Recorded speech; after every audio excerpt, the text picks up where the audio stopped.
John, tell everybody where you were, what happened, and then where you are now, which is a pretty crazy place.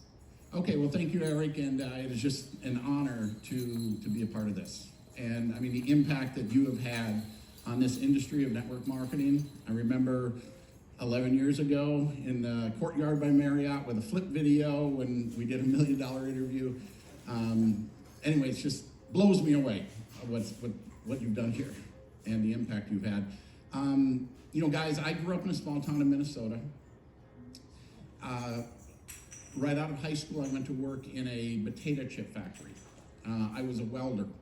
I have dyslexia, and so I really struggled with self-esteem, self-confidence. I was so shy and introvert, I literally wouldn't even say hi to someone unless they said hi to me first. And so my first introduction, a friend invited me to his home. There was a breakdown at the factory that night, and I ended up late. And this is a little town about 2 hours outside of Minneapolis, or 3 hours outside of Minneapolis, and I came 2 hours late. I'm in a hairnet, had hair back then, you know, in a blue uniform, smelling like a potato chip, and I could just see these two suits from Minneapolis saying, "We just waited 2 hours to listen to this, or to wait for this guy." And there were 5 of us there that night, and we all were excited, but the next morning I was the only one left excited.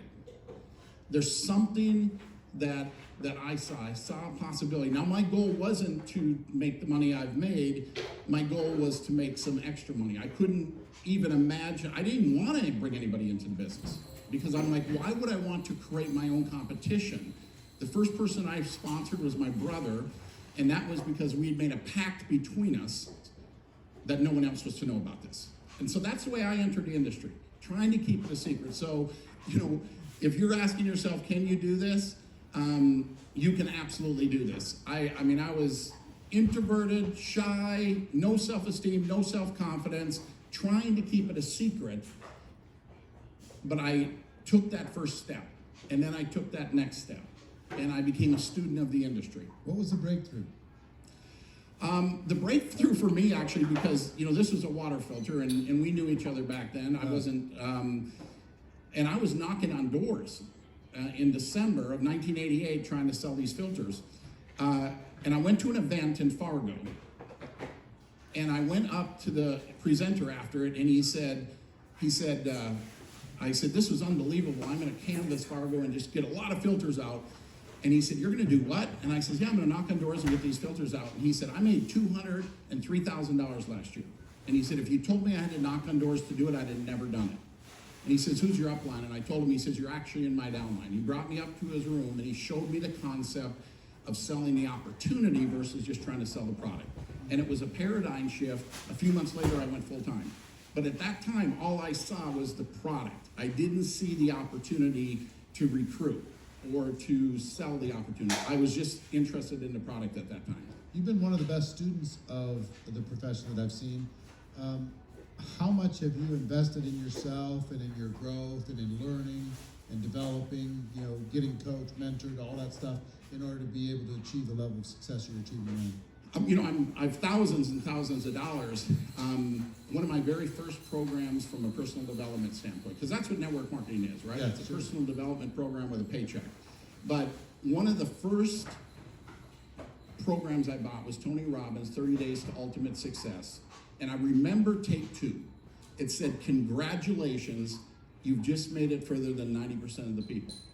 And you think about all the people, because every single one of you on this stage will testify to the investment in yourself. As Jim Rohn says, work harder on yourself than you do on your job. I took that to heart. I mean, I became a student. Everywhere I went, you talked about it yesterday, the audio tapes. They were my favorite too. Everywhere I went, I was listening to tapes. And I was investing in those tapes and programs. Zig Ziglar, one of the first live seminars I ever seen. But I don't think you can be successful in this industry without that commitment to personal development. Yeah. You know, so. Yeah. Well, thank you, John.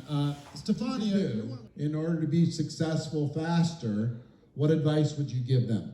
Start with you, John. Okay, well, number one, save your money. I wish I spent everything initially, but the biggest thing for me is, you have to have that belief, right? So anything you can do to build your belief is going to make you more successful, right? So investing in yourself, as you talked about, because the belief is influence. And when I first entered, I didn't have that belief. I was iffy. And people don't buy you unless you know what you know.